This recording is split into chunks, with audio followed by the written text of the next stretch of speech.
Alors, croyez-le ou non, je ne peux pas dormir avec mes amis. Voilà, c'est un problème qui dure depuis maintenant 4-5 ans et c'est vraiment un problème amical parce que dès qu'on part en vacances, je dois avoir soit mon lit, soit je dors avec eux, mais par dépit. Alors, vous allez sûrement me demander, mais Alexandre, qu'est-ce que tu racontes? Pourquoi tu ne peux pas dormir avec tes amis? Je vais écoutez-moi bien.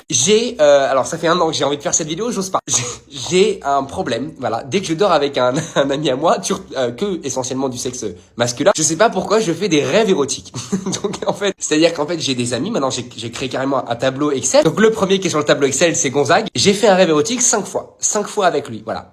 Après j'ai aussi plus bas Corentin 4 fois, donc c'est quand même les deux qui sont en tête de liste. Et après j'ai des amis, c'est 1 partout, voilà. À chaque fois que je dors avec un pote à moi, rêve érotique. Alors vous allez me dire, je me baffe dessus, voilà, c'est peut-être le problème aussi. En fait, je pense que mon cerveau se dit putain, il y a un corps à côté de moi, du coup il s'imagine que le corps qu'il va se passer des choses entre moi et le corps. Mais vu qu'il se passe rien et que je dors dans mon lit, et ben mon cerveau se dit allez hop, on va ken. Et alors je ne sais pas si c'est du somnambulisme, ce qui serait vraiment grave au possible, ou vraiment juste je fais un rêve érotique parce qu'il y a un corps à côté de moi et que du coup mon cerveau il sait qu'il y a un corps, une présence et du coup il sent la présence, du coup rêve érotique. Du coup je me suis dit allez je vais aller voir un spécialiste du sommeil et je vais lui expliquer ce problème. J'arrive dans l'endroit du coup du médecin.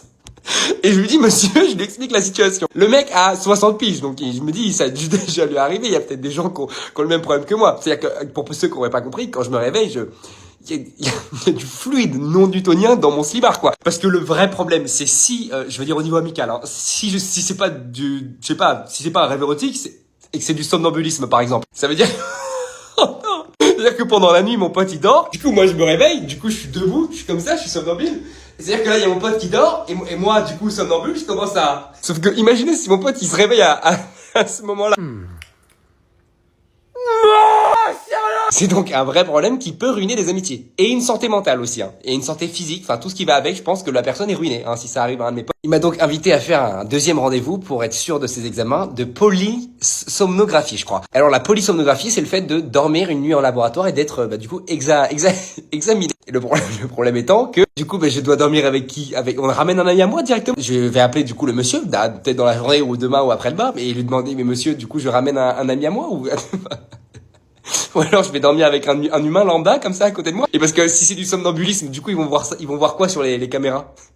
Si c'est, ils vont avoir une vidéo de moi en train de m'étrangler le pas.